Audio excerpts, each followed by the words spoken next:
ते त्यांनी ठरवायचं आहे. मला तर हायकमांड जे सांगतील ते मला मान्य आहे, कारण मी पक्षाचा शिपाई आहे. गेली 25 वर्ष मी पक्षात काम करतो आहे, 24 वर्ष. त्यामुळे या 23-24 वर्षामध्ये एक प्रामाणिक कार्यकर्ता म्हणून काम केल्यामुळे या पदापर्यंत मी पोहोचलो आहे.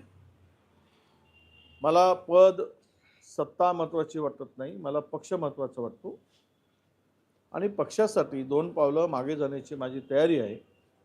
म्हणून ही भूमिका मी स्वीकारतो. सुधाकर अडबाले तुम्हाला घटनेचा तुमचा मान्य असेल का? सुधाकर अडबाले जो घटनेचा निवडला तो मान्य आहे का? सुधाकर अडबाले नाही, सुरेंद्र अडबाले आहे. आता प्रदेशाध्यक्षांनी जर तो निर्णय घेतला असेल तर तो निर्णय आम्हाला मान्य राहावा लागेल आणि आम्ही मान्य करू. हो, महाराष्ट्र सदन घोटाळ्यामध्ये छगन भुजबळ यांना क्लीन चिट मिळालेली आहे. नाही, जे जे भाजप सोबत आहेत त्या सर्वांना भविष्यात क्लीन चिटच मिळत जाणार, कारण भाजपची खूप पॉवरफुल मशीन आहे.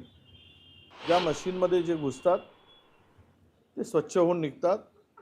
हे आत्तापर्यंत प्रूव्ह झालेलं आहे आणि त्यामुळं यात काही नवीन आहे असं मला वाटत नाही. जे 2.5 वर्ष त्यांचे जेलात गेले त्याची भरपाई कशी होणार, त्याची जबाबदारी कुणाची असणार, जे आरोप करून ज्यांना टाकलं आहे त्यांची काही नैतिक जबाबदारी आहे की नाही यावरही जनता विचार करेल. भाऊ, अकोल्यामध्ये महाविकास आघाडीत फूट पडलेली आहे. शरद पवार गट हा भाजपसोबत गेलेला, त्यामुळे भाजपचा महापौर आता अकोल्यात म्हणजे जवळपास स्पष्ट झालं नाही. म्हणून म्हणतो आता काय बोलावं, कोण कुठे जाईल, कोण काय करेल. त्यामुळे आज तरी राजकारणाची 2014 पासून ऐशी तैशीच झालेली आहे. ना आयडिओलॉजीवर विचार पुढे पक्ष चालतो आहे, ना वैचारिक अधिष्ठान राहिला आहे, वैचारिक प्लॅटफॉर्म राहिला आहे. सत्ता, संपत्ती, दलाली, ठेकेदारी हेच आता राजकारणाचं समीकरण होऊन बसलं आहे. हे देशासाठी, जनतेसाठी फार दुर्दैवाची गोष्ट आहे असं मी मानतो.